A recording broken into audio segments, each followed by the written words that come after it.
the Strip, and it plans to do so in the dark. It plans to do so after targeting, after murdering every single journalist in Gaza, and over 250 journalists have been murdered so far. For months, not letting aid in, and when aid gets in, it's part of a sham campaign. It's part of the Gaza Humanitarian Foundation, which has people wait in lines and then shoots them.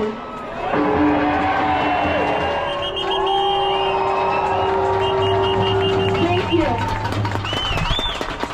We want justice, you say aye. We want justice, we say aye. Stop starving Gaza now. Stop starving Gaza now. We want justice, you say aye. We want justice, you say aye. Stop starving Gaza now. Stop starving Gaza now. Brothers, sisters, friends, we are gathered here today to show the Trump administration and the ruling class that we will not despair, that we will take action against the heinous crimes. We are gathered from all across the country. We have people here from Southwest Ohio, from Nevada, from here, from some amazing organizers who have been out in the streets for the past 2 years and even beyond that. Our first speaker today will be Miriam from the Palestinian Youth Movement. We want justice, you say how? We want justice, you say aye. Lift the siege on Gaza now. Lift the siege on Gaza now. Stop starving Gaza now.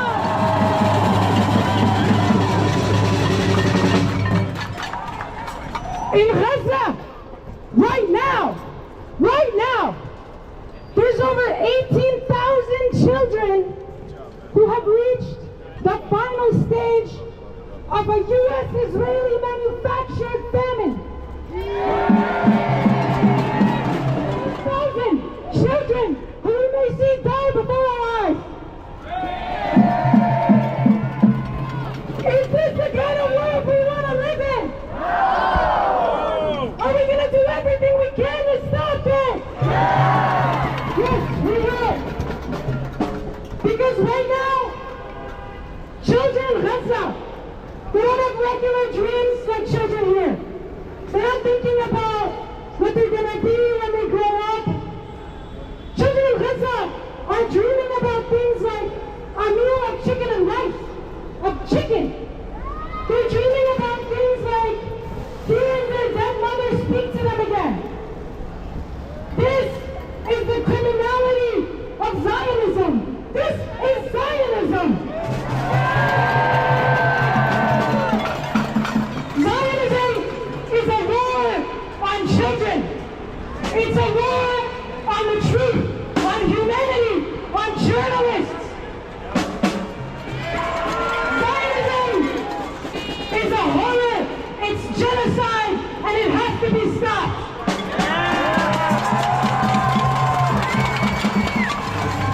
And Zionism, no matter what they say, is a completely irredeemable project.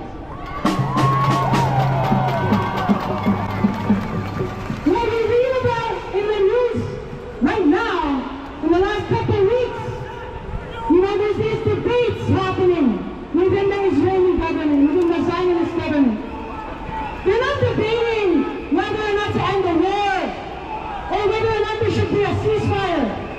They're debating how to most efficiently carry out a genocide.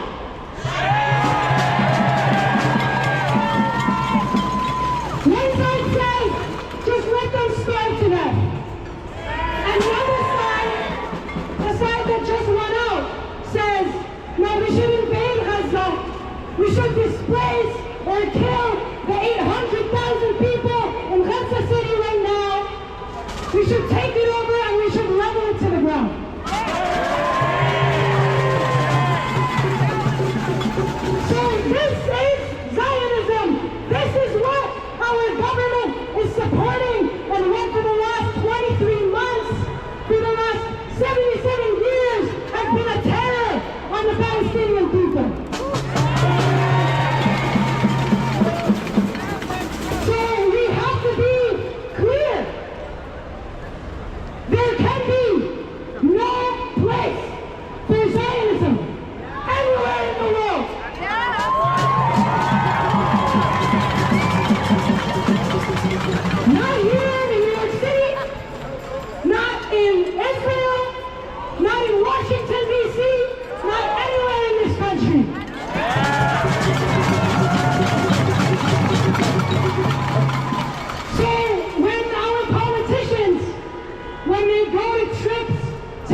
Our next speaker is Eugene from the Party of Socialism and Liberation.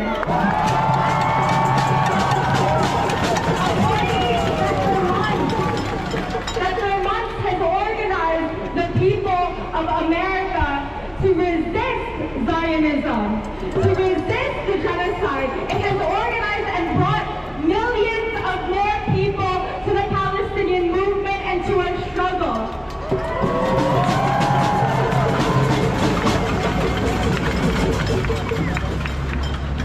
It has brought people like us together in a large mass for humanity, and it has raised the contradictions within the U.S. and how the U.S. is complicit, more than complicit, it is marching in lockstep with the Zionist entity. It is working hand in hand with Israel to carry out a genocide for nearly 2 years.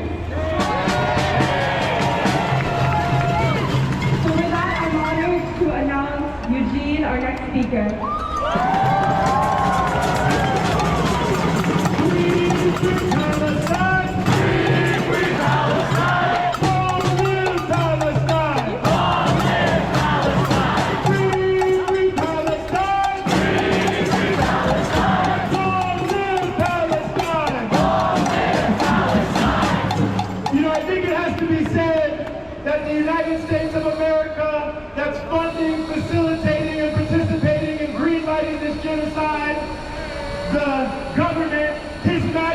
Government in the UK that is funding and assisting and greenlighting this genocide. The President and the government of France that have been greenlighting and funding this genocide. And many of the other governments that have been funding and facilitating and greenlighting this genocide have not just been doing this for the past 2 years. They've been complicit since 1917 in a conspiracy to destroy people.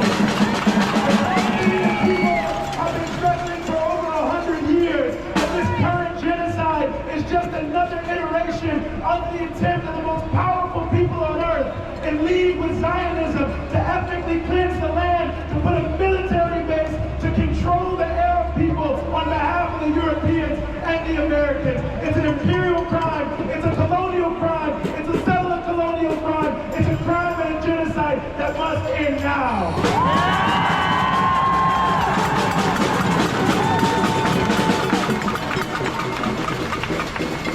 The killing and the bombing is so bad we don't even know how many have been killed. We hear 60,000, we know it's more than that. Over 150,000 have been injured. It doesn't matter whether you're an infant or a senior citizen, whether you're a doctor or whether you're a waiter. The Israelis have turned Gaza into a slaughterhouse. They are killing everyone they can, and they're doing it on purpose. They're using AI. They're using starvation. They're using the most brutal methods. But when we look at this aptly named event, a March for Humanity, because we know this is a manifest inhumanity being done to the people of Gaza and of Palestine, I think we should be clear. They haven't been involved for 100 years just by accident.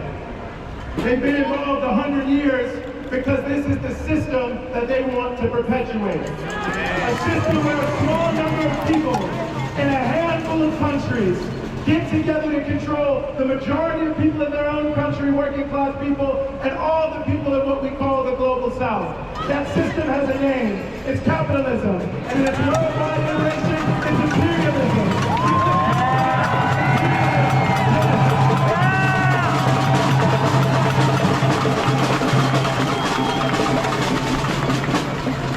The steadfastness of the Palestinian people is the rock upon which the movement against imperialism in this world today is built.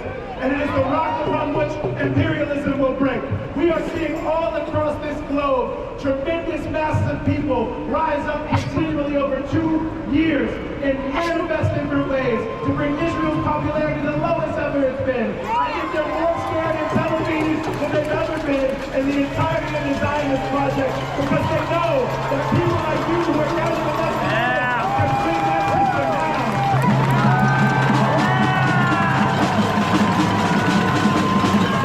So as we march today, as we march for humanity, and let's keep saying that, as we march for humanity, this is an unjust, inhumane thing that is being done. genocide. As we march for humanity, we're marching against genocide, yes.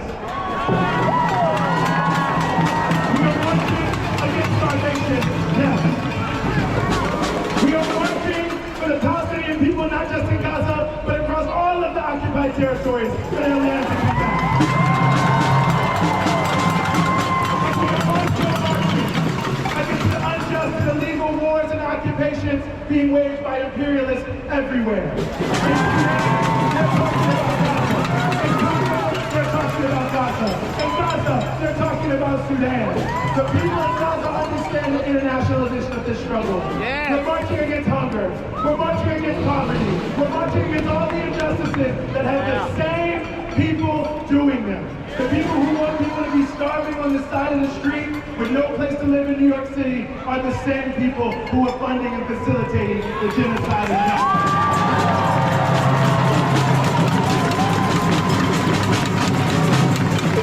So all I want to end with is on behalf of the Party for Socialism and Liberation, we're honored to stand shoulder next to you, shoulder by shoulder, next to every single one of you here. Whatever we agree on, whatever we differ on, we're here for Palestine, we're here for Gaza, we're here for humanity, we're marching for humanity.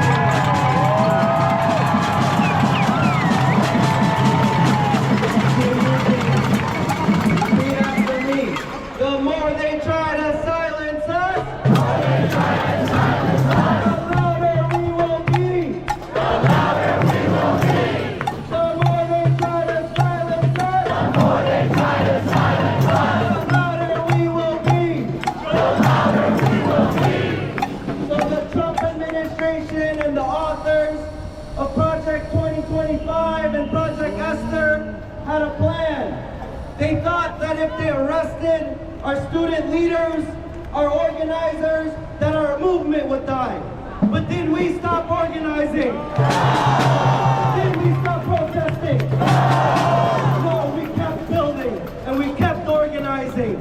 And one of our leaders, who was the target of the Trump administration, the one we fought for to release all of the students, he is here with us. I am honored to introduce Mahmoud Khalil.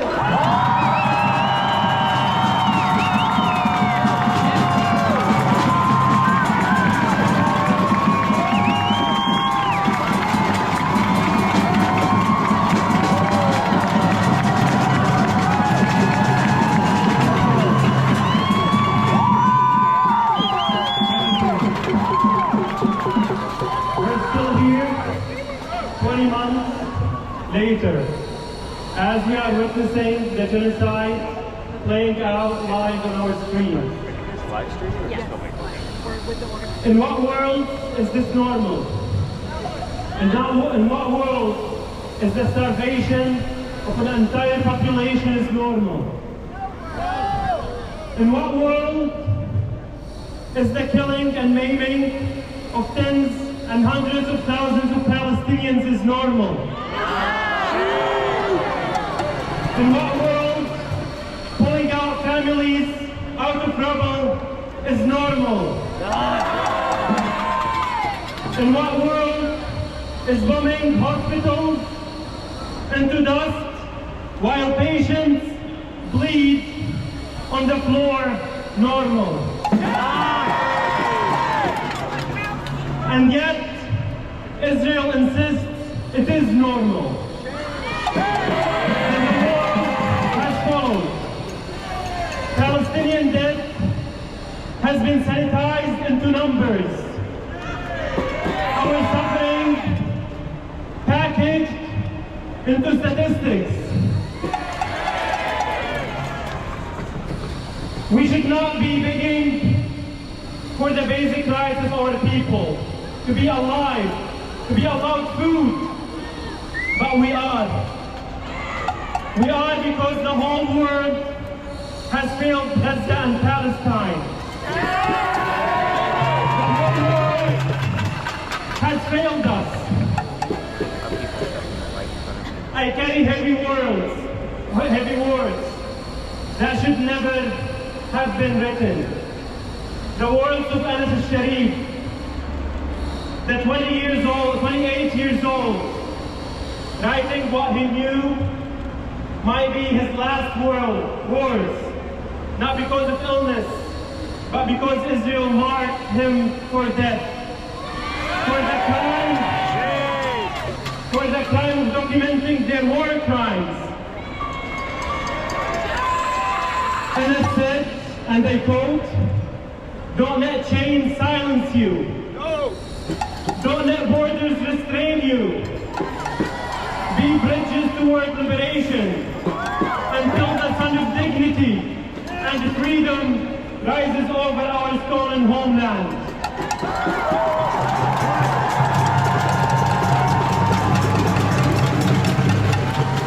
These were not the words of a broken man. They were the words of a Palestinian who knew his people's struggle was larger than himself. Who knew his camera was part of the fight for liberation, the Palestinian liberation. Just last week, a friend of mine was called with his colleague trapped in Gaza. Both of them knew Anas personally. Both of them mourned Anas. And as bombs echoed in the background of that call, that colleague in Gaza said something I will never forget. He said, "I resign myself to Allah's will. I will continue reporting. They will never silence me. They will never silence us.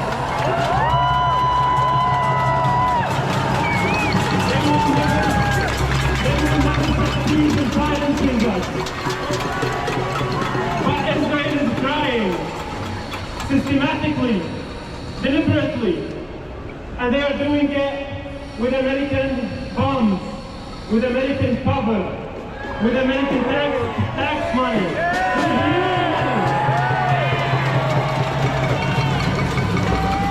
They want us to think that our voices are useless. They want us to just give up. But trust me, we are shattering their complacency.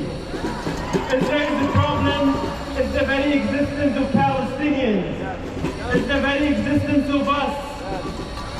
And we're not silent.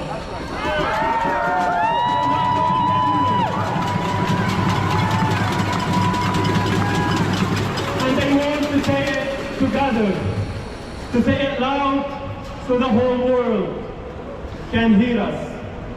Free, free Palestine! Free, free Palestine! Free, free Palestine! Free, free Palestine! Free, free Palestine! Free, free Palestine! Viva, viva Palestina! Viva, viva Palestina! Viva, viva Palestina! Viva, viva Palestina!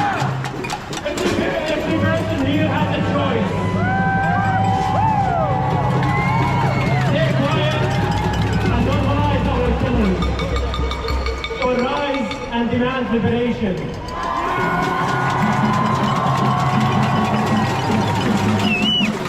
The son of dignity and freedom, not only in grief, not only in speeches, but in our actions. Then we can ensure no other young Palestinian will be forced to write their final testament just for telling the truth. The time is now. The time is now. The bridges towards liberation start with us. Let's build them. Thank you.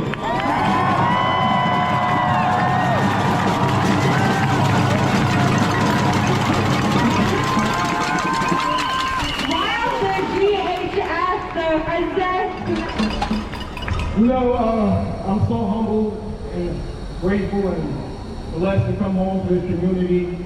And I want to say thank you to each and every one of y'all who shared my story, who shared the story of the 21 volunteers on the umbrella who kept all eyes on us, who kept us safe from the IOF and the authorities of Israel. Thank you.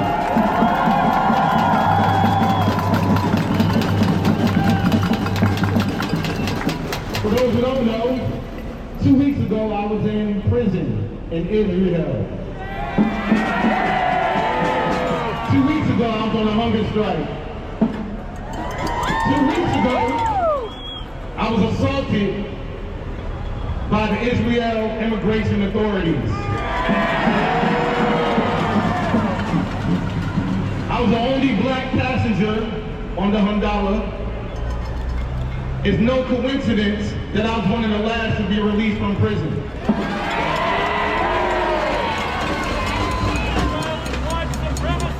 All my comrades who were locked up with me, it was 14 of us. 12 of them were taken directly to Tel Aviv and deported directly to their countries. With me and my Arab brother Hatcham from Tunis, we were the only two, once again people of color, who were dropped off at the border of Jordan.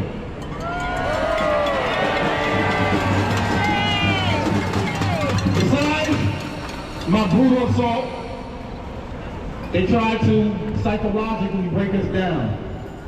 Every day, the warden or the raid unit would come in the cell, make us strip naked for no reason, make us get dressed for no reason, lying to us saying we're going home, knowing we're not.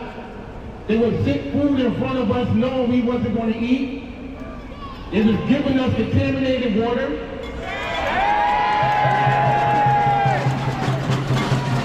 Most importantly, they were isolating us from what's really behind the curtains. That system, that prison system in Israel is full of Ethiopians. And they didn't want us to see that. Not only that,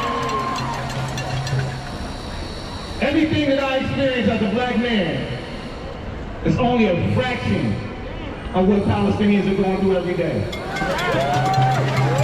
I repeat, everything from the 7 authorities throwing me to the ground, putting their knee in my back, putting both arms behind my back, lifting me up, pulling my hair and choking me with my chains.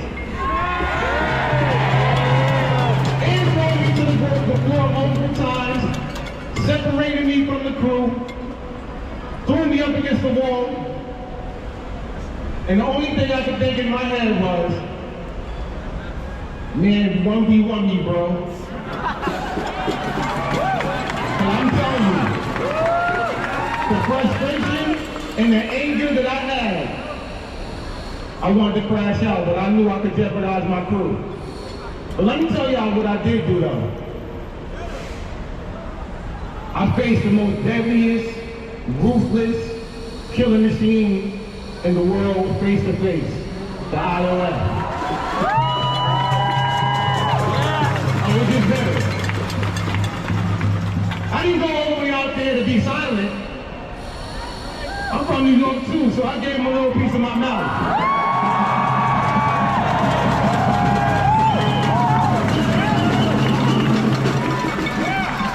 Let me tell y'all what I said to them. Without them guns, without them weapons, you ain't shit.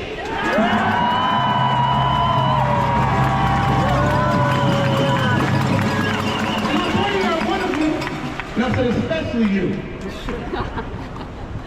Without them guns, without them weapons, y'all ain't shit. And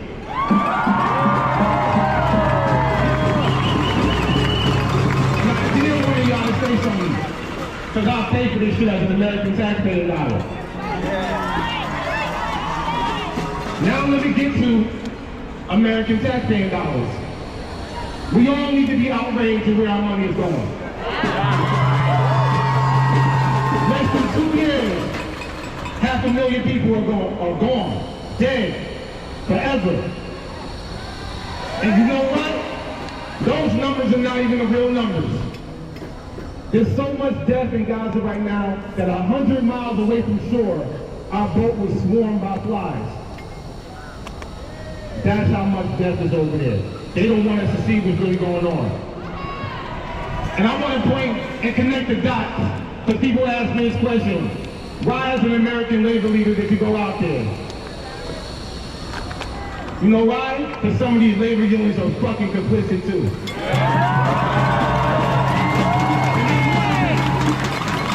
They are participating actively by shipping arms and manufacturing weapons for Israel.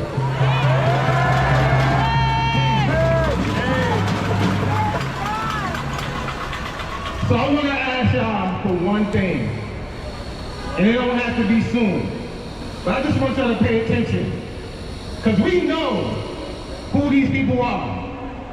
We can name them all day. We know who these unions are. Guess what? The ILA, the Longshoremen Association, right over the bridge in Jersey. The AFL-CIO, their office is in DC, right across the street from the White House. So what I'm asking everyone here today, and I'm going to reach out to organizations in DC as well, we need a national day of action against these two major unions right now.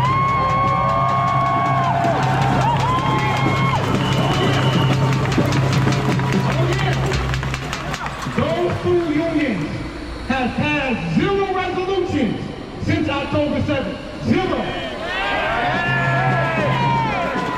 Those two unions have workers on the docks that are shipping arms to Israel for the last 22 months every 15 hours.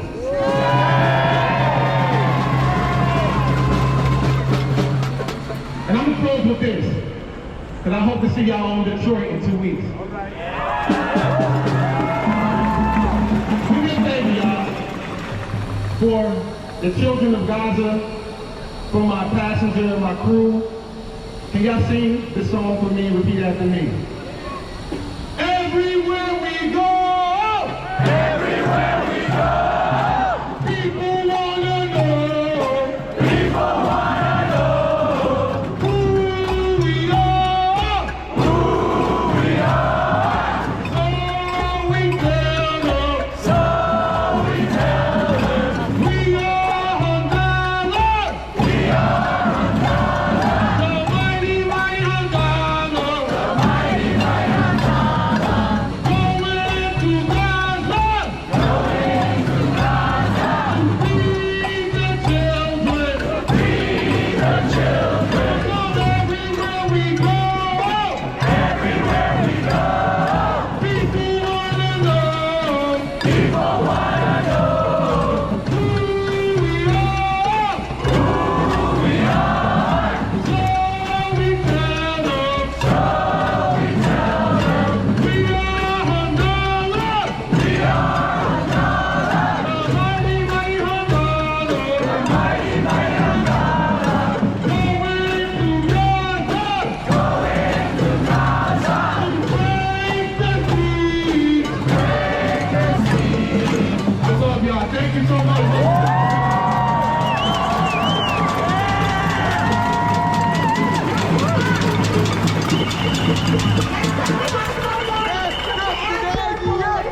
A coalition that has worked for the past decades to end the union.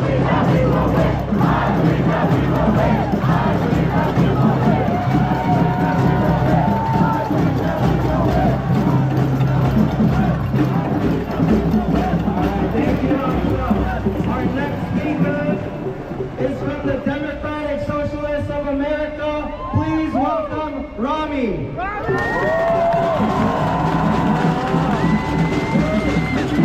The Palestinians of Gaza have defended their existence in the face of apocalyptic violence.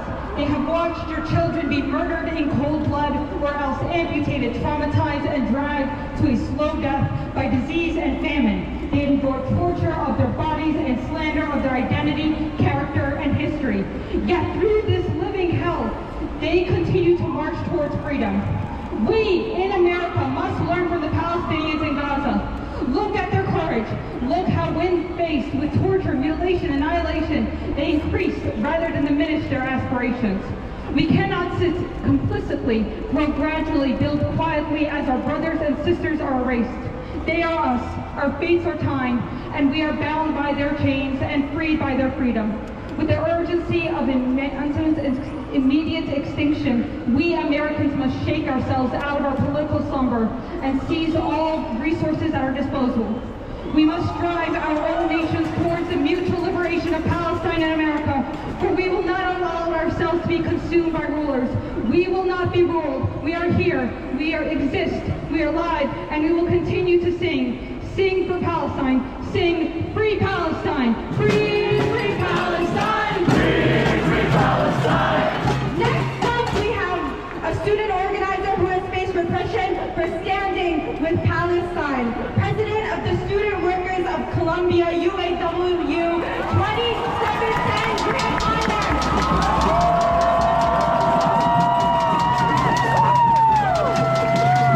All right, it's very hot. I'm going to abridge my speech. Let's go. My name is Grant Miner. I'm the president of the Student Workers of Columbia, and I just want to tell you that the student movement, the labor movement, will not be cowed by the repression that is being visited upon us right now. The Trump administration, the capitalists, are all banding together against workers, against immigrants, against every single marginalized person in this country to try to crush not just our movement, but all movements who are trying to benefit humanity. You heard from people that they're starving children in Gaza. We are a diverse movement. We are the people that stand for life. We struggle to put food in the mouths of children. They struggle to starve them. And we will not let them do that.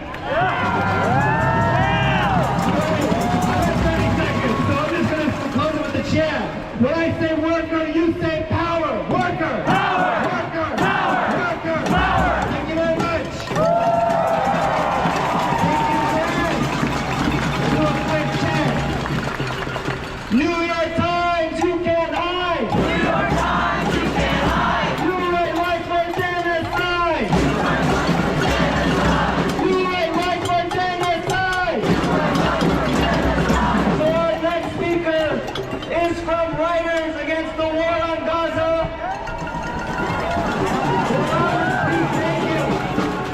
Thank you. I'll be quick. Last Sunday night, while the people of Gaza tried to sleep, the Zionist occupation assassinated Al Jazeera reporter Anas al-Sharif alongside all of his patients. But it was a collaboration between Israel and the mainstream media of the West that killed him. The New York Times, the Washington Post, the Wall Street Journal, CNN, MSNBC, BBC, The Atlantic have made themselves bullhorns for Israel's propaganda machine. They continue to ignore the targeted killing of journalists, have weaponized language to absolve Israel of its crimes. They are all co-conspirators. The plans can be seen from thousands of miles away, and it will stain forever. Gaza is being starved, maimed, disposed of.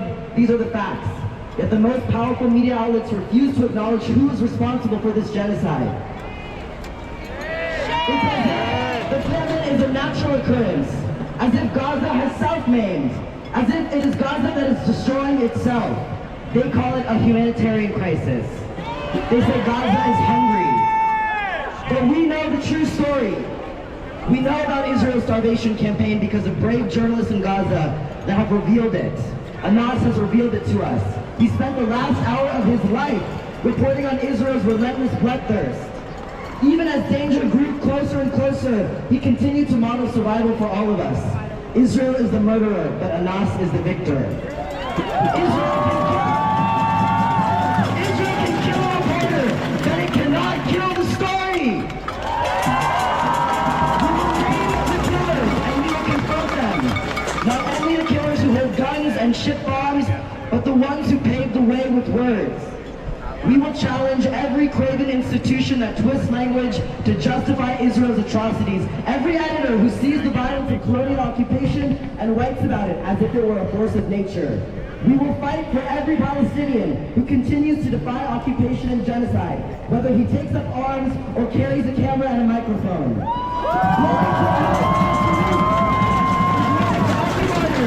Free Palestine!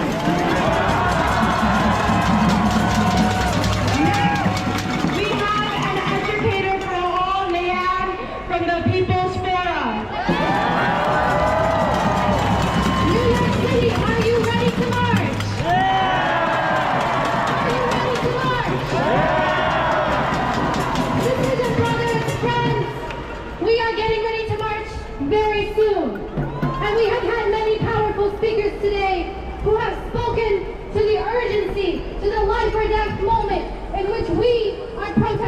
today. But I want to quickly say a few words about all of us gathered here today. Every single person here who has made their way from across New York City and across the country, the people who rode the bus, the people who drove, the people who took trains or planes, every single one of you has made the decision to stand on the right side of history.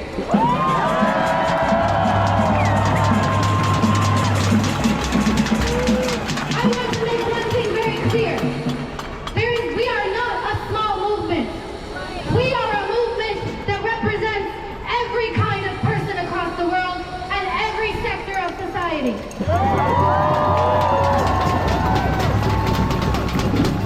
Look around you today and you will see a children's contingent marching for the children of Gaza. Look around you today and you will see a journalist contingent marching for their colleagues who are being assassinated.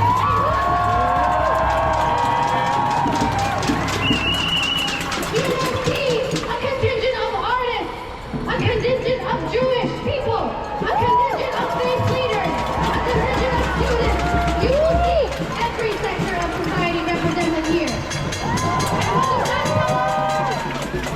That tells us that the genocidal war machine that is being run by those who are sitting in the White House and sitting in Tel Aviv, that the genocidal war machine is attempting to break the spirit of the Palestinian people and break the spirit of the movement in solidarity with Palestine, and they have failed.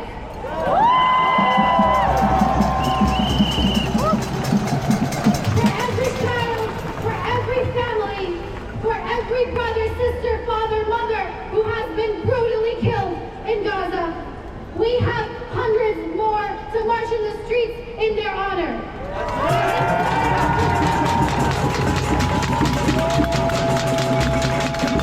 So know that your actions today are so important because above all else, we are sending a message to the world that the people of Gaza and the people of Palestine are not alone. And that we will never stop marching, never stop speaking out, never stop organizing until Palestine is free. Thank you.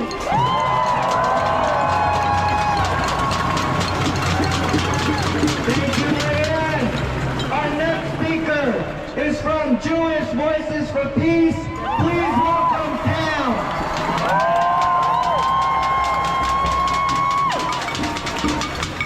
Good afternoon, everybody. I'm Pam Spoor. I'm from the Bronx, and I'm in Jewish Voice for Peace. And we stand here in struggle, not only in solidarity, we stand in struggle with everybody here, with our siblings here. We stand in a strong and powerful tradition of left-wing anti-Zionist Jews.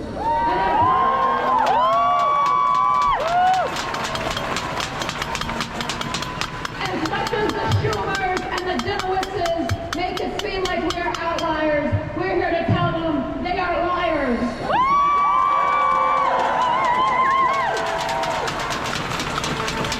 When I first got involved with Jewish Voice for Peace about 12 years ago, there were maybe 20 of us in someone's apartment.